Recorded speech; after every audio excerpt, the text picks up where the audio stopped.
Good evening, guys. Welcome to the Prevent Mom Burnout presentation. I want you guys to learn how to take control of yourselves again. My name is Kristen Bratzman. I am a mom of three, so obviously I am an exhausted mom. And we have a 7, 6, and almost 4-year-old. So I'm running around with them. I have to take care of our dog. I have to take care of our house. My husband travels a lot. When I mean a lot, I mean he might be home for about 4 or 5 days in an entire month. So it's all me. So I get it. We get burnt out. We get cranky, spent, we're exhausted, we get sick, and we are fed up. It is a lot of decisions to make before it's even 9 o'clock in the morning. In fact, even before the kids get onto the bus in the morning, we are making tons and tons of decisions, and it's no wonder we are exhausted. When we're exhausted, though, we're starting to look for those quick fixes. We're looking to easy foods. We're probably watching a whole bunch of Netflix, and this is not the Netflix and chill kind of thing. We are just binging out and just trying to veg out and relax. We probably are drinking way too much wine, and guess what? Our health actually starts to decline. Is that any surprise, though? And if we start getting sick, our houses don't get cleaned, our kids are probably not getting fed, and if they are, it's mac and cheese and a bunch of other not so healthy options. Chances are they're going to get sick too. Your laundry's not going to get done. I mean, even when we're healthy, sometimes that laundry doesn't get done. Who am I kidding? The dishes start piling up, and we really feel like we are failing at life. And when we feel like we fail as moms, depression starts to sink in. We tend to eat worse, so we're just going to keep going with this. We're not going to be working out. We're just eating those bad comfort foods because we're depressed. We're going to hide from all of our friends, and we're going to probably ignore our husbands and children when they're around, and we're just going to keep spiraling downward. So how do we avoid it? How do we avoid all of this exhaustion? Well, here's a hidden secret for all of you moms who want to know the secret. We don't. We can't avoid it. And you're probably thinking, what? But it's true. But there is hope. And if you don't get this picture, we can't be friends. Message me if you don't understand. Anyway, moving on. So what can we do? We can hope it gets better, or we can actually do something about it. So we've got some short-term solutions. We can do as much prep work as possible. We can meal prep on the weekends, lay out our clothes the night before, schedule 30 minutes of exercise, even if we're just going for walks around the block or taking the dog for a walk. Getting a planner and starting to use a schedule. You gotta make time, though, to refuel your own soul. And start saying no. And seriously, guys, say no. Not just to your kids, but to everything. Let yourself start saying yes to only the things that you can fully commit to. Go on date nights, and I mean often. We're not saying you have to go on 3 date nights a week like we did before we had kids, but once a week is really a good target to have, guys. Even if you're going out for dinner, just the two of you to stay connected. And make sure you start asking for help and accepting it when it's offered. And guess what, guys? You are what you eat. I hate to say it, but nothing tastes as good as healthy feels. You know, those Pizza Hut pizzas with stuffed crust taste delicious, but I can guarantee you're going to feel like crap afterwards. Start eating healthier. So let's talk about food prep work. This is something that is going to help you a little bit in the short term. That means we are going to meal prep on Sundays. Take some time on Sunday. We take about 3 to 4 hours on a Sunday afternoon. We'll just put the TV on, maybe watch something in the background, but we'll meal prep. You can create frozen crock pot meals. If you don't have a crock pot, I'm going to really side eye you and ask you, how have you lived this long without one? We live with ours. I mean, we go through them. We probably have like 5 or 6 crock pots at this point. We just go through, use them a lot, and we have a whole bunch of different meals. So you can actually create these meals and make them all up, put them into a plastic bag, put them in the freezer for a week. You can actually put them in a deep freezer for up to 6 months. But so if you want to do like a meal prep for an entire month, you can just bang it out in a weekend. I know some of you are going, I don't have an entire weekend to do this. So that's why I'm saying just do it for the week. You could just cook in a large batch. So I like to make, for instance, it's getting cooler. I'll make a huge thing of pot pie on Sunday, and then I'll freeze some of it, or we'll use that almost all week. You can also pre-make breakfasts. So if you don't want to just be giving your kids cereal in the morning or oatmeal over and over again, you can always make a whole bunch of pancakes or waffles and freeze them. It's really nice for that. See, we have food allergies in our family, so we can't just go and buy the Eggo waffles that are pre-made that I can just throw in the toaster. We actually have to cook a lot of our foods. So meal prepping is really, really crucial for our family. You guys, another thing that has really helped me, because I have picky eaters, and I'm not going to lie, I was a picky eater as a child. A huge thing that really helps me, it's from the book French Kids Eat Everything, and I can't remember the author off the top of my head, but make a dinner planner. Let the kids see what's coming for dinner every night of the week, and I guarantee you they're going to be super excited. Make sure we throw a little bit of, if we're making a dinner, make sure you throw in something that you know your kids are going to eat, like mac and cheese. Even though it might not be the greatest, at least give them a little portion of it, because then you can throw the veggies in on the side and say, hey, if you want more mac and cheese, you have to eat those vegetables first. And if they don't, well, guess what? They're done. You can also make the lunches the night before, at least the stuff that needs to be cold. So, all of the snacks, stuff like that you can put together, or even the cold stuff you can actually pre-make and just put it in the refrigerator in the little baggies. And that is a great way to utilize a lot of this stuff. The other thing is, though, with lunches, guys, better yet, just get your kids involved in doing it. My 6 and 7-year-old actually really enjoy picking out what foods they're going to have in their lunches. And so we'll kind of make a fun time of this together. Guys, I want you to make food to be one less decision you need to make on a daily basis. Because if you're thinking about in the morning, you're going to say, okay, what are each of my kids going to eat? So for me, that's three choices right there, plus myself. Okay, now I need to decide what everybody's going to have in their lunch. Well, there's 6 more choices plus myself, or I'm sorry, 3 more choices plus myself. So now we're up to 8, and then we're trying to figure out what's for dinner. So that is 9 decisions I have made before 7 o'clock in the morning. We're trying to make less decisions to make so you're not as mentally exhausted. So another way to avoid thinking and doing a lot of stuff is having a clothing prep work, which means kind of doing laundry. And you can fold it, you can have it sorted, however it works best for you, as long as your kids have clean clothes. If it works, if you are one of those people that just has all of, kid A clothing is clean, but it's in this laundry basket, kid 2, their clothes are in this laundry basket, but they're all clean. Guys, if that works for you, awesome.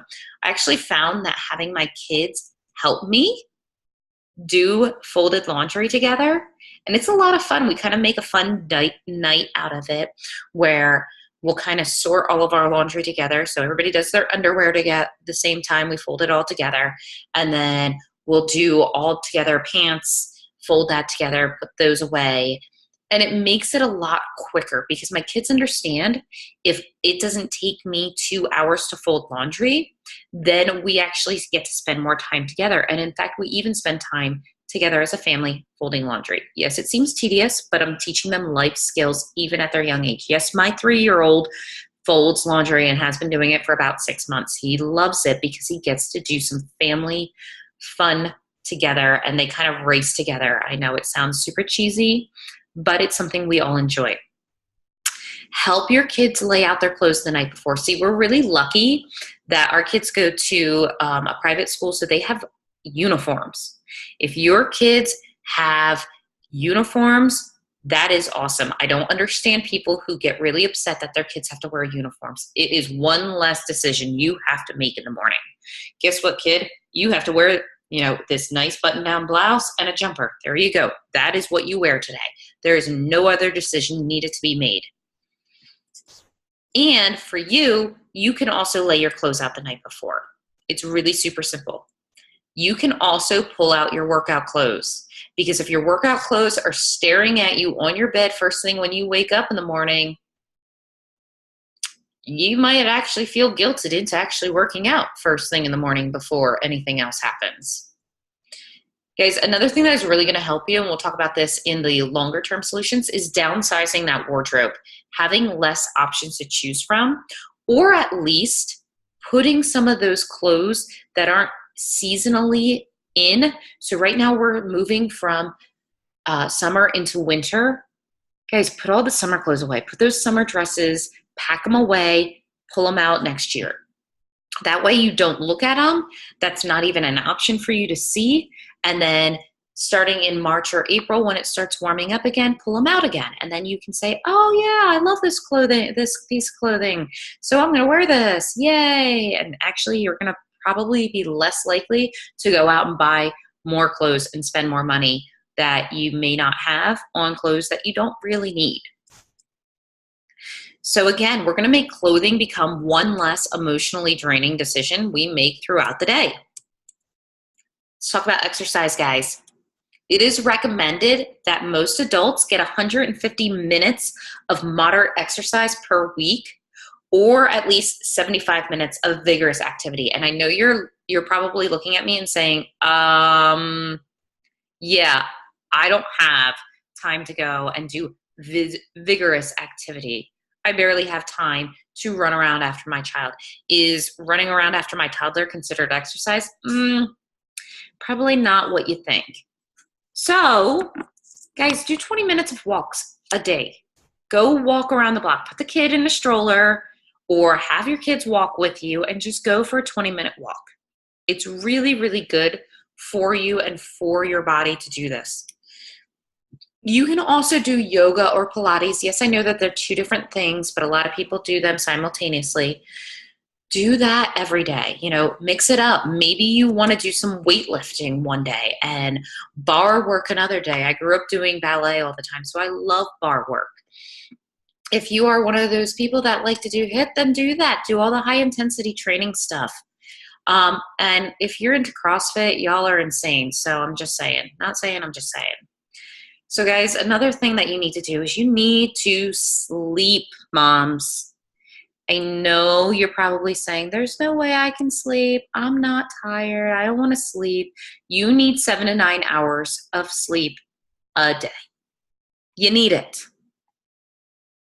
So turn off those electronics, shut the laptop down, turn off the phone about an hour before bed. I'm even debating of leaving my cell phone charged in my kitchen and just having a regular alarm clock next to my bed instead of my phone, because I'm less tempted to walk all the way downstairs and check my phone for any messages. And honestly, if somebody's messaging me after 9 o'clock at night, chances are they're calling me because it's an actual emergency. I'll still hear it if it's downstairs. I mean, I remember growing up before cell phones. I remember growing up before even cordless phones, where you actually had corded phones. You couldn't walk far away from where the phone was plugged into the wall. So guys, you can survive without your cell phone by your side. So make sure you turn that electronics off about an hour before bed. It's great because we'll get into the next thing of what you can do instead. You can diffuse some lavender oil to help you sleep and go to bed early. Guys, don't stay up until 2 o'clock in the morning watching TV or doing anything like that. Get some rest. And I understand you need some downtime to decompress from your kids. That's why it's important to put those kids to bed early. They need even more sleep than us. In fact, teenagers, I think they need up to like 13 hours of sleep a day, which is kind of insane. But if they're going and getting sleep and going to bed at a reasonable hour, you will have a good hour or two to decompress before you can start turning into bed. So planners, guys, these are really important. Why? I'm going to quote my husband on this. Because moms are the most blankety blank forgetful creatures on the planet. And you might be going, oh my goodness, I can't believe he said that. Well, guess what? He's right. Okay? We need to write things down because we have so many things coming at us. We are forgetting things. I will constantly tell people with my business, if you message me, text me, or email me, and I do not respond within my office hours or within a couple of hours in that office hour time frame, message me again, because chances are I saw it and the kids interrupted me, or I got sidetracked with something else and I totally forgot. So message me again. I won't be offended by you, quote unquote, bugging me. The reason why we need to write things down, though, having a physical planner as opposed to our Google calendar or our iPhone planners and everything like that, our brains have not actually caught up to the technology. So even if you're putting it in your cell phone, you're typing in a date that you are getting together with a friend for coffee, your mind is not going to fully remember that because you did not physically write it down. It's going to take some time before our brains catch up to technology. Planners aren't just for CEOs, guys. We're actually kind of CEOs of our own houses. So if CEOs for their businesses have planners, you should probably have a planner to keep your house running in an orderly fashion. And guys, I want to say this. You matter. Yes, Mom, you matter. And I'm sure you've heard the expression, you cannot pour from an empty cup. Because if you're pouring into all of your kids and their activities, and you're pouring into your house and making sure that it's kept up, and you're pouring into your husband and making sure that he is felt lifted up, and yet your own cup is empty, how are you going to fill anybody else's up? And in fact, you hear it all the time if you fly.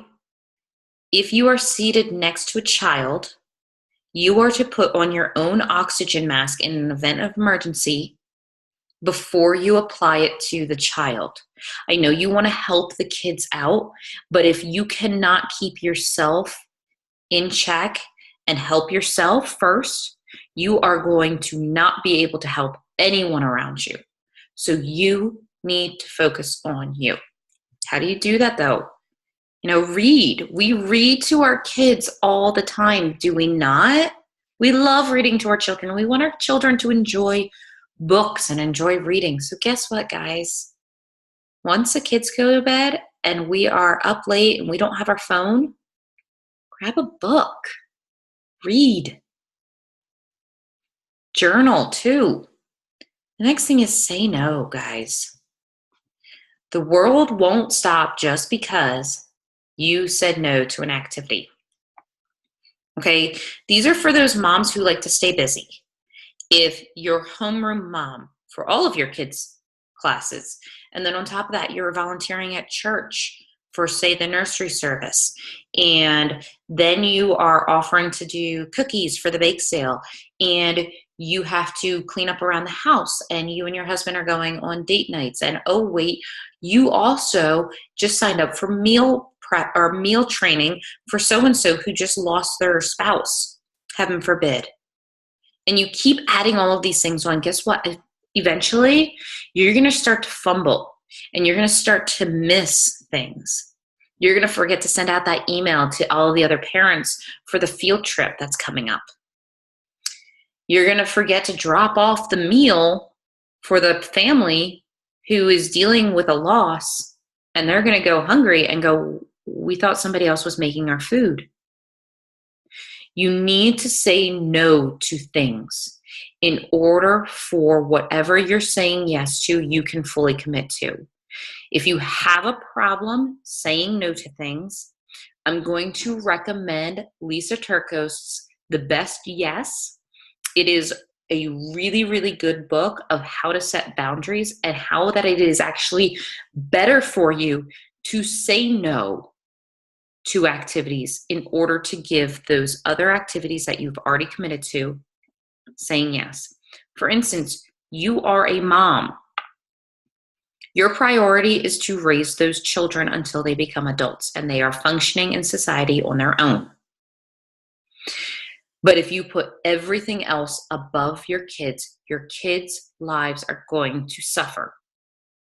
So you need to make sure you are prioritizing the correct things. I'm not saying that you have to be at every single soccer event and every choral practice and every other thing, but you do need to prioritize your time and say no to some things. It's totally okay. Guys, date nights. Your marriage needs them.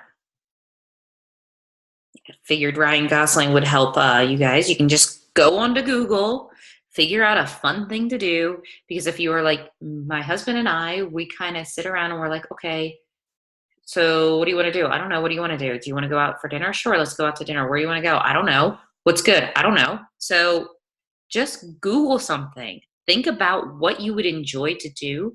And say you and your husband have two totally different kind of hobbies. Maybe one week you can go do the hobby you enjoy. Next week, go do something your husband enjoys. And yes, you might not enjoy it, but you're going to enjoy being with your spouse doing something that they enjoy doing. There is girl time. We need to have our girlfriends. Okay, make a plan to go get coffee or tea once a week. I'm serious about this. You need to have a little bit, even if it's like an hour of your day. Throughout the entire week, you have 1 hour out of 168 hours. You take 1 hour and go out with tea, catch up with your girlfriends, just have some fun. Better yet, make a girls' weekend. Oh my word, we went up to New York City for the weekend, just the girls and us, and it was fantastic. We had a really great time. We were able to be really, really into hanging out and having fun and remembering what it was like before kids. Not that we forget what it's like to have kids, but sometimes you just need to have some downtime, some fun. Your kids and your husband will survive if you take a weekend away. Friends make life so much better. It was true when you were a child. It's true as an adult. Make some time to be a priority with your friends. And accept help, guys. Unless your mom or your mother-in-law is kind of crazy and annoys you more than they help, take the help when it's offered. Ask for help. Trade a date night with a friend for babysitting.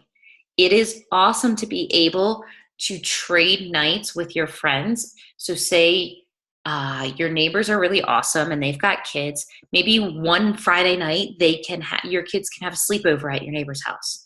And then the next weekend you guys can trade and you can have the kids come over and have a sleepover at your house while your neighbors go out for a date. Trade daytimes too to refill your cup. So say you are a stay-at-home mom and you've got other friends that are stay-at-home moms. Maybe you can ask them to watch the kids for a few hours and just go wander around Target, grab a coffee, and just peruse the aisles. Don't buy anything. Just relax. It's okay. I want you guys to understand that it is okay to ask for help. I grew up very much in a family where you did not ask for help. You did not admit you needed help. But as a mom who does not have her mom living, and I don't have my mother-in-law either, I need to accept help where it's coming from. And I've learned to ask for help because I need it. I need it to survive. So let's talk about those long-term solutions. Guys, purge all of those unneeded items. And I know that this is why I call it a long-term solution, because you are going to donate sell, or just trash those items. A year ago, I decided I was going to go through my home and I was going to purge things. It was very, very intensive, very emotionally exhausting. So that's why this is more of a longer term solution. And it was emotionally draining because I read this book called The Life-Changing Magic of Tidying Up by, I cannot remember the name, Mari Khan. It's the KonMari method is what it's called, doing all of the purging and things like that. So I went around and I actually purged 75% of my wardrobe because I wasn't wearing it. And it was just looking at me every day. And I was like, do I want to wear this? No, I don't want to wear it. I'll wear it again later. And in fact, it was probably about 10 years since I had worn some of that stuff. Some of the shirts that I got rid of, guys, I hadn't worn in 20 years. I was holding onto it for some unknown reason. So I donated it. A lot of the stuff was nice. It was still in good condition. If you want, have a yard sale. We just had a yard sale this past week and it was fantastic. We made some money. People bought our stuff that we don't use anymore. And now that's one less thing we have to think about. And guys, if it's broken toys, puzzles that are missing pieces, if it is sheet sets that don't match and they've got holes in them, guys, just trash it. Nobody wants that. But this is something that will take a little bit of time. Sometimes it takes, for me, I did it in a month because I am one of those people that when I start something, I want it done as fast as possible. You can go room to room. I went by items. So I purged all of the old toiletries that we no longer needed. We started using essential oils 3 years ago. And so I haven't used Bath and Body Works in 3 years, but somehow I still had probably a bucket full of different soaps and lotions and all of that kind of just very, very chemically based items that were kind of just all synthetics and just gave me a headache that I no longer needed, no longer used. So I put it up on a buy sell trade site. And I had a bunch of people that just took it off my hands. It was so nice to no longer have to look underneath my thing or look underneath my sink and see all of this stuff. And what was great about that was it started to minimize the amount of clutter I had to clean up. So once I fully decluttered my house, guys, it now only takes me about 3 hours to deep clean my house from top to bottom. We're talking 4 bedrooms here, 2.5 baths, all of it cleaned, including my kitchen, cleaning out the kitchen and the refrigerator because I no longer have to pick up clutter constantly. It's literally just going around, dusting, sweeping, mopping, and doing any of that stuff. And so also with laundry, yes, I might have to do laundry a little bit more often because now I don't have as many clothes, but I still have enough clothes to get me through a week without having to do laundry. You don't have to get down to only having 6 shirts to wear. No, that's, for some people, that's just not feasible. In fact, my one girlfriend says, Kristen, I like to have my skinny clothes, my normal clothes, and then the clothes that I wear after Thanksgiving. Because as women, sometimes we go up and down with our sizes, and that's totally fine. And you don't want to have to rebuy clothes over and over again. So it's okay to hold on to a couple of jeans in this size, a couple of jeans in that size, and a couple of jeans in I can't wait until I fit into that size. Totally fine, guys. You don't have to get rid of everything. Just minimize the amount of decision you have to make. So with cleaning and laundry, you can schedule times with those longer term solutions. So if you've ever gone to flylady.com, that is a great way to learn how to clean if you are not in a good cleaning habit, or laundry. So I actually will take all of the laundry around the house and throw it in at night after the kids go to bed, and then throw it into the dryer and let that go. And then the next night I'll go and take the stuff out of the dryer, fold that while I do whatever load if I need to do another load the next night. That way I am not folding 16,000 loads of laundry in one evening. The kids will help me out. We'll just fold a couple of things real quick and put it away. But better yet, guys, hire it out. If you are a working mom, and you know that you can pay somebody probably $35 a week to come and do your laundry for you? I mean, come on. If you're working 40 hours a week and then you want to spend some quality time with your kids, instead of constantly cleaning or doing laundry, hire somebody to do it for you. In fact, give somebody else that income to then provide for their families. Start creating goals of life, things you want to accomplish. Some of us, I remember doing this about a year ago and asking myself, where do I see myself in 5 or 10 years? And I had no idea, no clue. I had no ambitions past the next maybe month because I was so short-sightedly focused on just getting through the day-to-day actions. So I sat down. I listed out all of my accomplishments that I had already done to that point in my life, which I was actually kind of shocked about. I was like, wait, I graduated with a degree on my own. And this, and I did this, and I did this. You see, as moms, we start losing memories because we're so focused on everybody else. We forget about what we've accomplished. So I want you guys to start creating goals for yourself. Where do you see yourself in 5 years? And how do you do that? Well, I'm going to talk about our miracle mornings. And many of you know that I love my miracle mornings. Now, this does not mean you need to get up at a ridiculous hour. So what are miracle mornings? Let's talk about that real quick. You have silence, which means you are quiet. It can be for 5 minutes. It can be for 1 minute. And you want to do affirmations. Now, these are, if you haven't done affirmations, it can be a little cheesy. These are things of just saying things to yourself and believing them. So if you are a mom who yells a lot because your patience is very short, because you're exhausted, because you don't have time for a lot of stuff, your affirmations could be, I am a mom who is patient with my children, and start believing it. My children help me around the house. And then make sure your children do help you around the house. I've had a few friends who say, my kids don't do anything.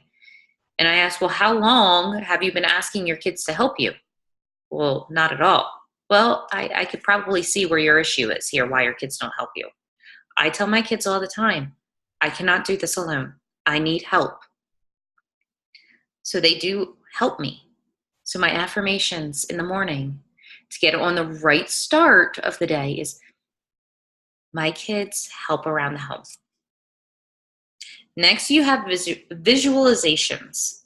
So again, if you haven't done these kind of things before, it might sound a little quirky to you.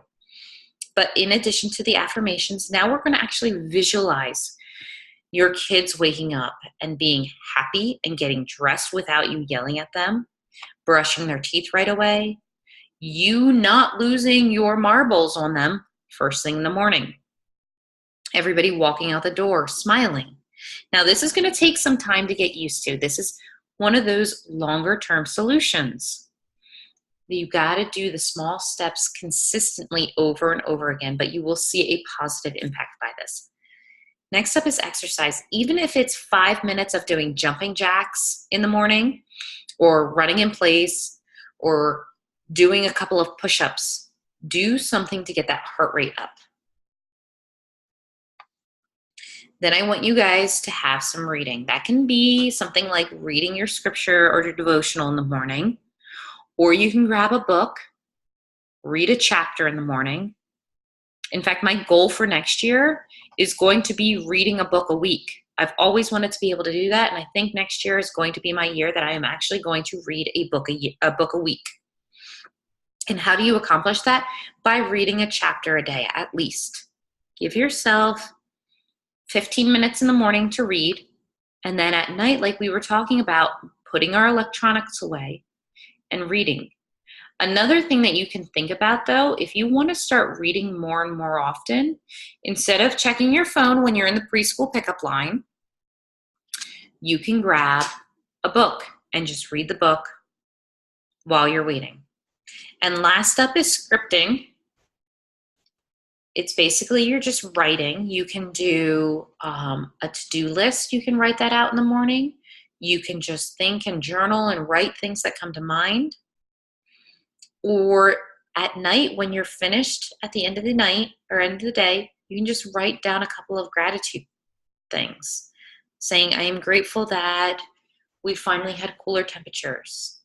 I'm grateful that my kids listened and all went to bed at the correct time. If you haven't picked up the book, Miracle Mornings by Hal Elrod, I highly recommend it. There's a whole slew of them. So if you're a network marketer, they've got one for that. If you're a real estate agent, they have one for that. I think they have one for moms or families. There are Miracle Mornings out there for almost anybody. But the amount of people who have seen their lives change because they are doing consistent activities of doing these savers every morning, it's amazing. So who's ready? I'm going to offer you guys, in November, I am doing a 30-day of I am. This is where we can learn how we trust that we belong, we're worthy, and we are loved. And this is a Christian-based group because we're not going to talk about a God that is so incredible. He made each one of us for a divine reason. But first, we have to overcome the lies that we believe because the enemies have told us this over and over and over again. For those of you who deal with weight issues and you have your whole life, there's a lie going on inside your head. It might not be actually weight, but something is lying to you and telling you that you aren't worthy of eating healthy, of exercising, of being in shape. And that's a lie. God made us as a specific person for a reason. And I want you guys to remember this one last thing. You are awesome. Every single mom here is awesome. Don't forget that. I know it's hard when we're in these day-to-day activities with our kids. Guys, the days are long, but the years are short. I'm sure you've had plenty of people tell you to cherish every moment because it flies by. Well, it does fly by, but it is long and it gets mundane and it gets boring and it gets aggravating. So focus on the good, forgive yourself, and do as good of a job as you can possibly do because you're awesome. I hope you guys have a wonderful night.